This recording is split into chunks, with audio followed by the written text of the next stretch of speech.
Welcome to Temple Talk. This is Yitzchak Reuven speaking not from Jerusalem, Israel today, but rather from just east of Jerusalem, from my home. The reason?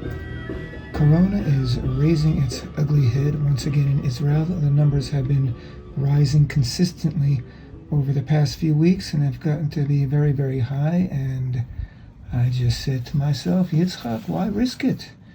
You can stay at home, record from home.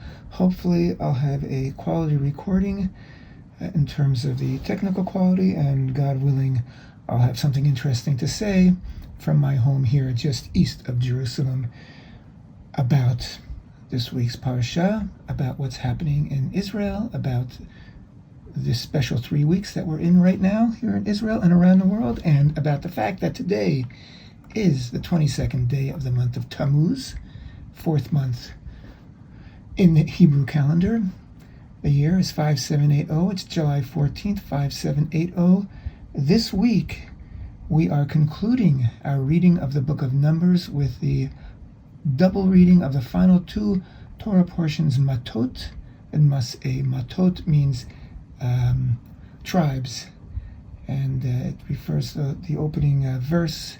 Moshe spoke to the heads of the tribes of the children of Israel. That verse is in Numbers 30, chapter 30, verse 2. The Torah readings, Matot-Massei, and the book of Numbers concludes with Numbers chapter 36, verse 13. And Massei literally means journeys.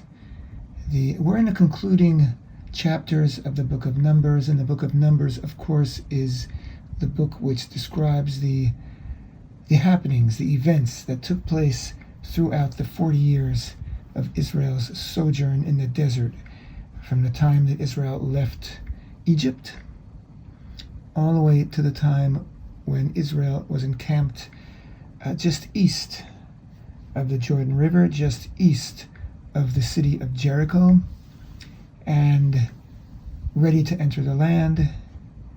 And that's the time period that is described in great detail in the book of Numbers. However, it seems that most of the events described in the book of Numbers are the events that took place in the first year, 2 years after Israel left Egypt, and in the final year. There is a long stretch in between that it seems that there's not much discussed. As, of course, we know that in the second year after leaving Egypt, when Israel was ready, or supposed to be ready to enter the land, that's when the debacle, the sin of the spies occurred, which prolonged Israel's stay in the desert for 39 years. And pretty much the book of Numbers skips those 38 of those 39 years and then focuses again on that final year of Israel in the desert. And that's where we are right now. We're in the final year. We're really in the final days. And in fact, with the conclusion of the book of Numbers, we begin next week with the book of Devarim, Deuteronomy. In Hebrew, Devarim means words, and it literally means the words that Moshe spoke to the children of Israel in the final 37 days of his life. So we are really coming up to the final month of Israel's stay in the wilderness. And Moshe, before he departs, before he leaves his people, because of course God has told him he's not going into the land, before he leaves, he first has what to say. And what he has to say is going to take him 37 days to say. And that is the book of Numbers. We're not there yet. We are still wrapping things up. And it's very clear that that these two books, these two readings, I should say, Matot and Massei, are all about the final odds and ends and tying up of loose ends and final decisions and final challenges, really, that Moshe himself has to measure up to with the children of Israel. And final messages from God to Moshe for the children of Israel. That's where we're at in the book of Numbers, in the Hebrew calendar year. In our lives, we also happen to be in the middle now, really, of the 3 weeks. The 3 weeks of mourning, as it's called sometimes. We talked about this at length at last week's show. Don't really like to use the word mourning, because mourning refers to the loss of a loved one who's not coming back. And really, our mourning for the Holy Temple is not for a loved one who's not coming back, but for the Holy Temple whose job it is, whose job it is, ours, if I'm saying that right, to rebuild and to bring back into this world and to make a reality once again. It's our responsibility. It's a commandment that applies throughout all the generations. We're told that the generation that does not rebuild the Holy Temple is like the generation that saw its destruction, meaning we have a tremendous, tremendous responsibility, and more so, I would say, in our generation than in many, many of the previous generations before, because we are actually back in the land of Israel, and we are actually in a position to do something about it. And if we don't, then we're guilty of witnessing its destruction. And where are we in that journey and in grasping that responsibility? Well, we're on the way.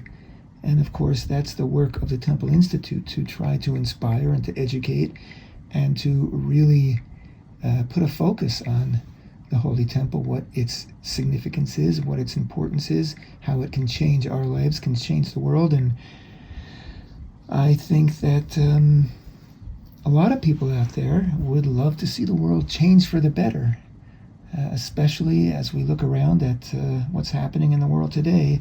There's a lot of downside out there, and a lot of negative, and we believe, and our sages tell us, and our history tells us, and God tells us, that a lot can go right when the Holy Temple is in the world, and when God's presence is filling that Holy Temple and emanating and radiating out of there, and just bringing holiness, kedusha, and God's shekhinah, God's presence into the world.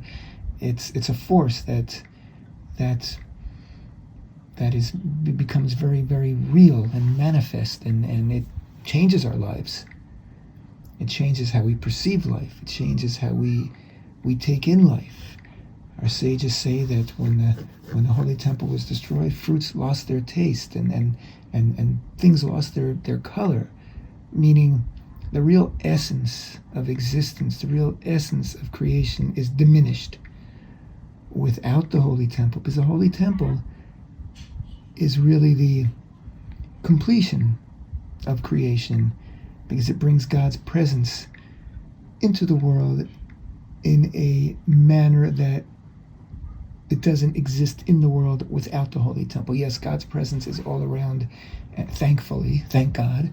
And if we are serious about reaching out to God and bringing God into our lives, then we can fill our lives and the world in which we live with God's presence. But again, it's not the same as when the Holy Temple is built and the avodah, the service of the Holy Temple, performed by the Kohanim, the temple priests, is being performed each day, and we can be present in the Holy Temple as we are commanded to be, and God's presence is all the stronger, and that means our lives are all the better off for it. And we've got what to gain in every which way from the rebuilding of the Holy Temple. So, as I started to say, we're in the middle of the 3 weeks of focus on the Holy Temple. Again, if I had my druthers, we would all be very focused on the Holy Temple every week of the year, and we'd be doing something about it. But at the moment, we are not as focused as we need to be. And we have these 3 special weeks for really, really focusing on the Holy Temple. And I imagine that even when the Holy Temple is rebuilt, these 3 weeks will be focused on the Holy Temple. Certainly not, quote, mourning the loss of the Holy Temple, but certainly rejoicing and celebrating the rebuilding of the Holy Temple. So I imagine that these 3 weeks, known in Hebrew as Bein HaMetzarim, between the straits, between the narrow places, which is a verse from the first chapter of the book of Lamentations, which is the book written by Jeremiah the prophet, which describes the destruction and the aftermath of the destruction of the Holy Temple and the dark place that Israel found itself in after the destruction. That's the book of Lamentations, which we read on the evening of the 9th of Av, which is the fast day that concludes these 3 weeks, and it's the day that both the first and second Holy Temple were destroyed. And that's where we're at. That's what's happening here. So what do we do during these 3 weeks? We recalibrate where we're at. We tone down our lives. We refrain from going out and going to concerts and doing entertainment and pleasurable things in public places for certain. And many people, like I say, don't listen to any music during these 3 weeks. And there's all different types of minhagim, of customs.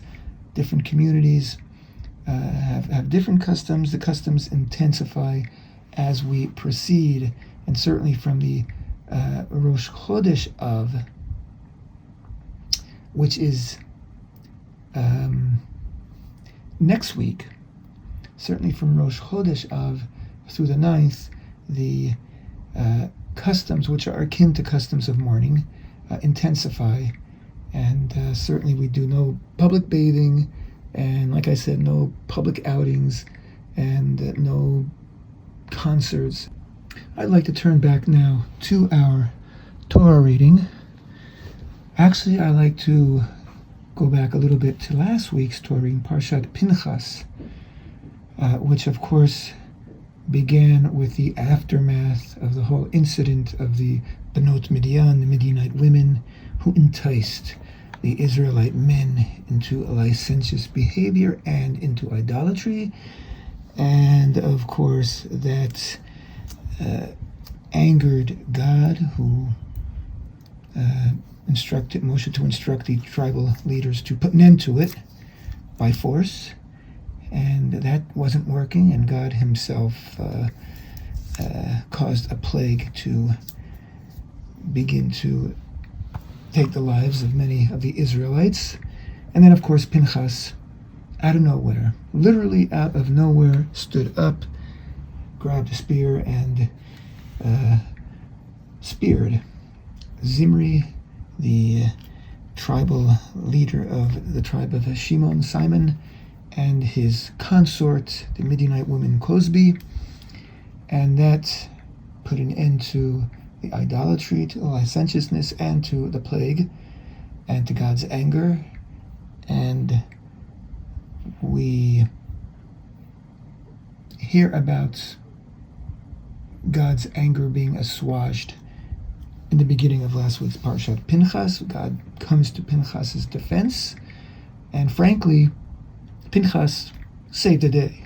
He literally saved the day. I mean, Israel was out of control, and God seemed to be getting nowhere in trying to bring Israel back into reality. And it was Pinchas's initiative. He wasn't commanded by God, and like I say, it seems like a crazy concept, but I think that Pinchas not only took Moshe by surprise, not only took the entire nation by surprise, but he took God by surprise. God wasn't expecting it. I mean, try to wrap your head around that. God knows everything. God knows everything that happened. God knows everything that will happen. Yet, it seems here justified to say that Pinchas came out of nowhere and surprised everybody. Saved the day. Okay. Now, I'd like to point out something. Israel now, this is the generation, not the generation that left Egypt, but the young generation, the generation that those who left Egypt when the spies returned and said, we can't do it, we can't take the land, the people, the nations there are too powerful, and people cried and said, oh, they're going to kill our children. And so God said, you know what, because you got weak in the knees, you're not going in there, but your children, they're going to be the ones who go in, the ones who you were so concerned about, because you didn't think that I, God, can give you the strength to conquer this land that I promised you, because you're doubting me, because you're doubting yourselves. I'm going to make sure that these, and you blamed it, and you sort of, your excuse was, well, our children, we're worried about our children. I'm going to make sure that those children grow in. Well, these are the children now, they're grown up. These are the children who did this horrible thing, right? Consorting with the Midianite women, they're grown up. You know what? They're ready to go in. They've got energy. They're young.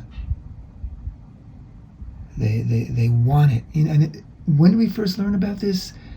Oh, I think in Parshat, it was 2 or 3 weeks ago. Which Parsha was it?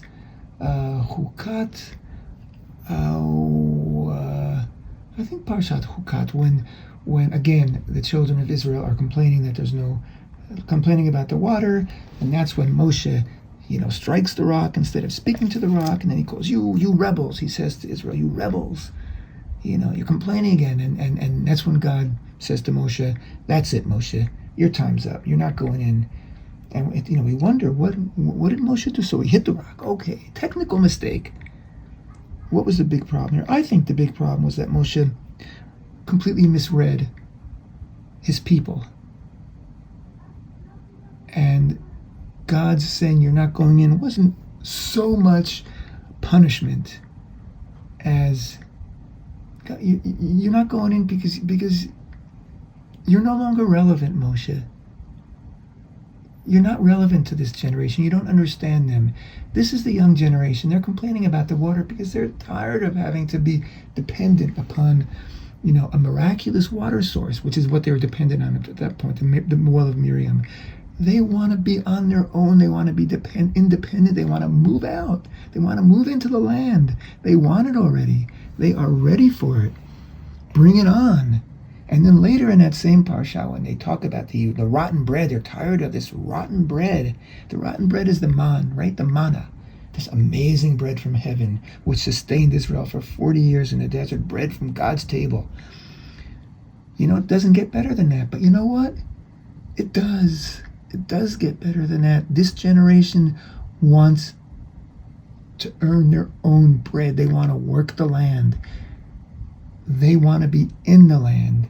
They want to be settled. They want to conquer the land. They want to settle the land. They want to farm the land.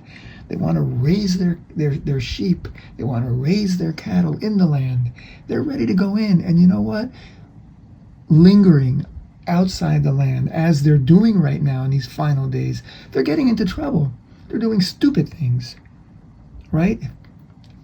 They're not moving into the land, then they're in danger because they're being enticed by the galut. They're being enticed by the exile. They're being enticed by what's outside the land. The enticement of the Midianite women was a horrible thing, but it was almost to be expected because they're not in the land yet and they need to go in.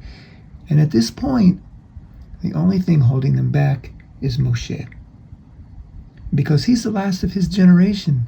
And when he goes, and of course he's not going to go before God tells him this is it, but when he goes, they move in. So there's a certain, tension growing here, not between Moshe and the people, but between the people and their situation. They need to go in the land. They need to start conquering the land and settling the land.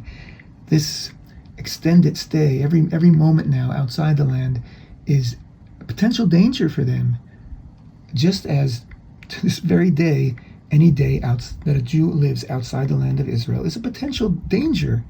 It's a day of potential assimilation, a day of potential losing your identity, losing who you are, losing your way, getting ensnared by the Midianite women, getting ensnared by the avodah zarah, the idolatry, getting ensnared by all sorts of potential dangers. You need to be in the land. And that's a message also so relevant to these 3 weeks. We need to be in the land. We need to be focusing on our future. We need to be focusing on the Holy Temple, because that's our future. It can't be stressed enough. The Jewish people, the nation of Israel, belongs in the land of Israel. It was true in Moshe's time. It's true in our time. There's so many dangers out there. There's the COVID. There's the rising anti-Semitism. There's the horrible accusations being hurled at Jews all the time in every country now, unfortunately. It's happening. You know, the exile is not meant to be forever. It comes to an end. And the sooner every Jew exits the exile and returns to the land of Israel, the better off they're going to be, the better off the entire nation of Israel is going to be, the better off the world's going to be, because we'll be stronger and in a better position to be for the world what we're intended to be for the world, which is, I believe, a spiritual light for the world. I believe that's Israel's role. I believe that's everything we learn about in the Torah, everything we learn about from Bilam, for crying out loud. He said it, you know. We're going to be there in the end, and we need to be there now because the end is approaching. So pack your bags, get on a plane, come here. You go into isolation for 2 weeks because of the corona. When you emerge, here you are with us, your family, your land, here in Israel. We'll be right back. Temple Talk.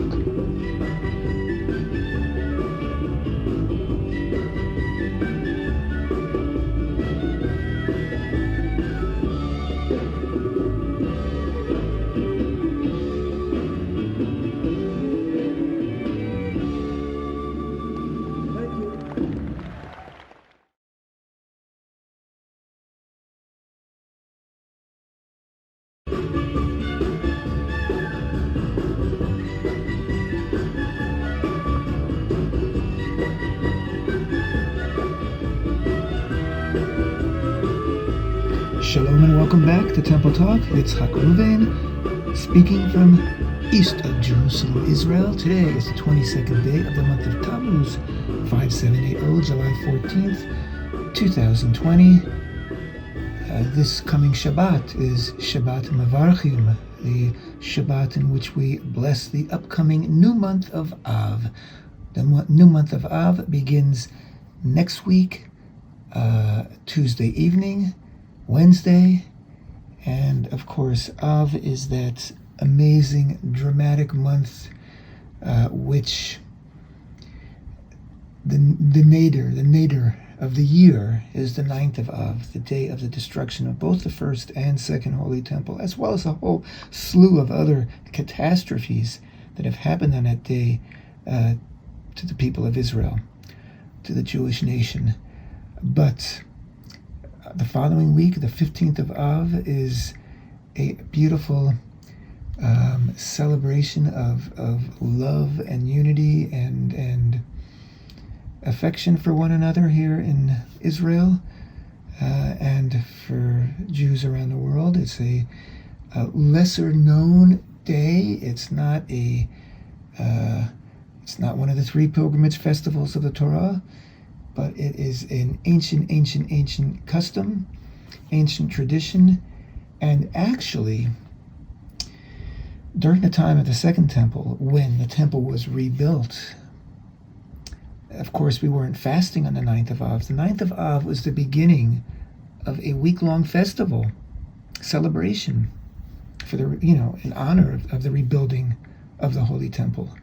And it began on the 9th of Av, and 7 days later, it began on the 9th of Av, and 7 days later was the 15th of Av, known in Hebrew as Tu B'Av. So the 9th and the 15th were the end dates of this wonderful 7-day festival that we once celebrated during the time of the Second Temple and will inevitably celebrate again during the time of the Third Temple when it is rebuilt. May it be soon in our days, if we only will it, if we only roll up our sleeves and make it happen. So that's next week, Tuesday evening. Wednesday is Rosh Chodesh Av, Menachem Av, it's also called in Hebrew, the Consoling Father. We'll talk about Av a lot more in next week's show. But let it suffice for now that, once in my life, 3 weeks were, just a low point, a devastating point of a low point in spirits, just a difficult time, middle of the summer, and you stop everything you're doing, and you're just kind of bummed out seriously for 3 weeks. And as I said before, as you go into Av, you just get more and more bummed out. And finally, the 9th of Av, you do the fast, and then it's over. I don't see it that same way anymore. I don't feel that same way. I feel that it's a day of, 3 weeks of challenge, 3 weeks of even for someone like myself who puts the Holy Temple, as my greatest yearning in life, every week of the year. Still, these 3 weeks have a special place for that yearning, and I see it as 3 weeks where a lot can be accomplished, a lot can be done to educate, to get the word out. Because I have people's ear. Don't always have people's ear or their hearts every week of the year, but these 3 weeks we do, and so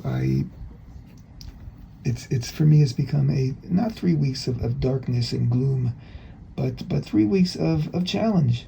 And yes, it's a challenge. We have to challenge ourselves and challenge one another to build the Holy Temple, because the change that it can bring into our world is so phenomenal, so great, that what a shame if we don't work toward that and make it happen. Getting back to our parsha, of our double parsha of Matot-Massei. Again, Matot meaning the tribes. Moshe spoke to the heads of the tribes. And you know what he said? It begins with a vow. It begins with laws about vows. The beginning of Parshat Matot. And here's the first verse it's actually the second verse in chapter 30 of the book of Numbers. Moshe spoke to the heads of the tribes of the children of Israel, saying, "This is the thing Hashem has commanded. If a man makes a vow to Hashem or makes an oath to prohibit himself, he shall not violate his word. According to whatever came out of his mouth, he shall do." And this idea that you say something, you got to hold by it. Meaning your words are of the utmost importance. What comes out of your mouth? Your mouth is a holy portal. Your mouth is a holy gate. Okay? It's not simply an orifice. It's not simply a biological orifice placed on your face. No, it is a holy gate through which passes your words. And your words are expressions of your heart and your soul, of your innermost desires and intentions, and how you want to relate to the world, and how you want to communicate with the world. It's holy, and what comes in out of your mouth needs to be holy, just as what goes into your ears needs to be holy. And if it's holy, you need to uphold it. So we mustn't use our mouth idly. We mustn't use our mouth for idle talk, for nonsense, for things that we don't mean. Whatever we say, it has to be said with intention and with proper intention. And if we don't intend it, we shouldn't say it. We need to learn to use our mouths for the purpose for which they were created, to be able to express our true selves, to be able to express the greatness which is within each and every one of us, to be able to express the godliness in us, to be able to connect with our fellow human beings, our fellow sons and daughters of God, through this incredible organ known as the mouth that God created for us. Lips and a tongue and a throat in order to be able to express words and intentions. And this is really the inner meaning of these few verses that open up the parsha of Matot, the first of the two of this week's Torah readings, Matot. That we have to be cognizant of what we're saying, and we have to be in touch and in sync with the words that come out of our mouths. Again, I've said it a few times in the past few weeks. I'll say it again. I think that it's so appropriate for the times we're living in, and really appropriate for these 3 weeks especially, is that there's so much trash talk out there. There's so much dissing. There's so much hate being spewed. And again, it's the social media which just puts it at our fingertips, that it gives us the ability to communicate and to send that message to the world before we've even thought about what we're saying, about what we're writing, about what we're communicating. And it's a shame, because it's destructive. It's like those Midian. It's like those daughters of Midian. It's an enticement, and it brings us to our basest selves if we let it. It's not the technical aspect of the social media itself which is behind this. It's our abuse of it, and it's very easy to abuse if we allow ourselves to abuse it, and ultimately to abuse ourselves and one another. So I think it's so timely that this week's Torah reading begins with these few laws, and I've only read the beginning verses concerning simple fact that we need to be true to our words. If we're going to say something, we need to intend it, because once we say it, it's out there, and it obligates us. And so if we say ugly things, it obligates us. If we say falsehoods, it obligates us. If we say things that are hurtful of others, it obligates us. So ultimately, to be good to ourselves and be true to ourselves and be true to the God who created us, we need to guard our tongues, and we need to be very watchful and circumspect about what comes out of our mouths, because what comes out of our mouths is an expression of who we are. And once it's out there, it's very hard to take back, and it's very hard to change. So we have to do our thinking and our filtering and our judgment before those words leave our lips, before they pass the gates of our mouths. And it's a lesson for us today, and it was a lesson for the children of Israel then in the desert, a lesson for all times, but also in context of the fact that they were about to enter into the land of Israel. It was a very important reminder to them that to a very great extent, we are what we say. We are what we express verbally with our mouths.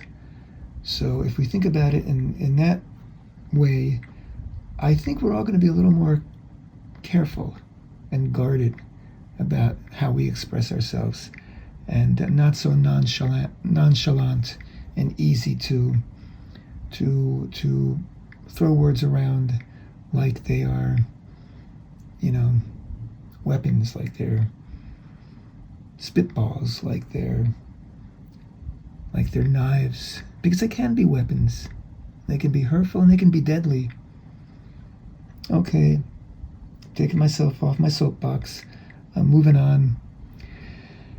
After Moshe relates these laws concerning vows, he's then instructed by God to lead Israel into battle against Midian, to avenge what Midian did to Israel by enticing Israel with their daughters and enticing Israel into licentious behavior and into idolatry. And this is precisely what Moshe does. He organizes the army. He sends Pinchas, the Kohen, to accompany the army into battle, not as a general, but I would say as inspiration. He's the one who put an end to the troubles, and he's the one who expressed God's will so succinctly and made it so clear to Israel how wayward they had been. And so I assume that his presence among the Israelite warrior soldiers was an inspiration for them. And I also imagine that his presence struck fear into the hearts of the Midianites, because he was the one who put a spear through the daughter of one of their noblemen, and did it without hesitation. And I imagine that put some fear into the Midianites. And of course, the war ensues, and Israel does destroy the Midianites. They kill all the men. They bring back the women, and which raises Moshe's ire as well as God's. And Moshe says, "You got to any woman who is not a virgin, it needs to be put to death, because they were the very reason, or they were the agents of Israel's demise, so they are put to death, etc., etc." There's a whole detailed description of how the booty is divided, and it's a very detailed description with reasoning, the logic behind it. And then, of course, the parsha moves on to Moshe now begins to instruct Israel into what they're going to do once they're in the land, under Yoshua's command, Joshua, no longer under Moshe's command, because he's not going in, and how they will have a hagrala, a lottery, to decide where each of the tribes will find their inheritance, and the size of that inheritance will be according to the population size of each of the tribes. But right before this, we have the whole fascinating story of the tribes of Reuven and Gad following the war with Midian, which has freed up a lot of land east of the Jordan River, and both these tribes are laden with livestock, and they eye that land, and they go to Moshe and they say, "You know what? We have lots of livestock, and the land here is perfect for raising our cattle and our sheep. We would like to settle here east of the Jordan River." And Moshe is very upset to hear this, because in his mind, this is almost like a trigger that triggers a flashback. It's almost like a trauma that he experienced, of course, 39 years earlier, and that was, of course, the trauma of the spies. And he says, "Are you kidding me? You haven't learned a thing? Your fathers," and remember it was their fathers because this is the younger generation, your fathers, they hesitated, they wavered, they feared going into the land. And because of that, we were 39 years in the desert because they rejected the promised land, and now you're suggesting the same thing? And then Moshe continues and says, if you're going to stay out here while your brethren goes and fights for their inheritance? He said, that can't be. He said, unless you go in and fight with them, there's no way. And they promise to lead the way, not just go in and fight, but to lead the way in the fight. They say, we will build houses, and we will, settle our families here. But when the time comes to enter the land, our men will be the vanguard of the fight for our brothers' tribal inheritances.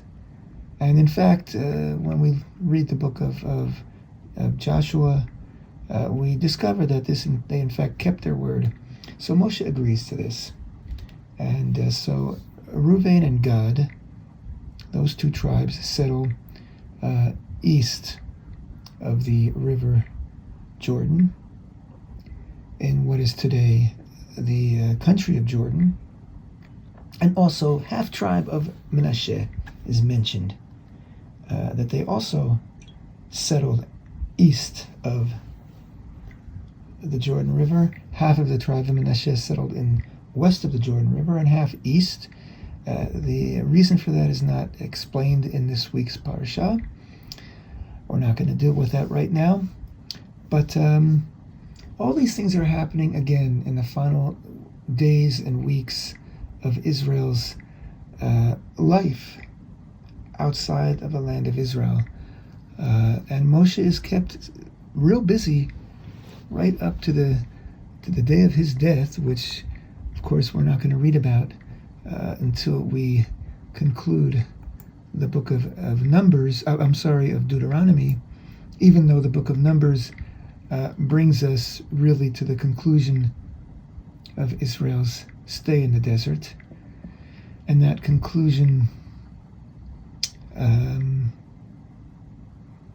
literally the final verse of the book of Numbers, these are the commandments and the ordinances that Hashem commanded the children of Israel through Moshe in the plains of Moab by the Jordan at Jericho, And boom, that's where the book of Numbers concludes, to be picked up again in the book of Deuteronomy, which is a fascinating book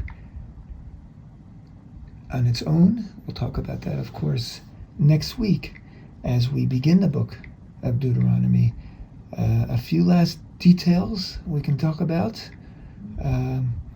Also in the book of Numbers here in our final parsha, the description not only of the tribal inheritance, how they will have a lottery for them, but the borders of the land of Israel are described in detail.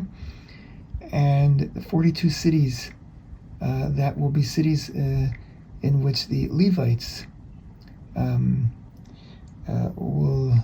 live and have property, as it were, to raise their animals, even though they are not part of any tribal inheritance, because of course the tribe of Levi, their inheritance is the avodah, the work, the service in the holy temple. So things are drawing to a close in the desert, and things are drawing to a close for Temple Talk this week. In these last few seconds before we hear the music, just give a quick update. Temple Mount remains open as it has for the past 2 months after the first initial closing because of Corona. Hundreds and hundreds and hundreds of Jews are going up each week. The numbers are always increasing. And of course, during these 3 weeks, we are encouraging more and more people to go up, and hopefully on the 9th of Av, that very crucial day in the life of the people of Israel, maybe even thousands will ascend the Temple Mount. We can hope so, and we can work toward it, because that's what it's all about, reconnecting to Temple Mount, the place of the Holy Temple. And I'm about to hear the music, and so are you. Here it is. Thank you so much for being with me. Temple Talk.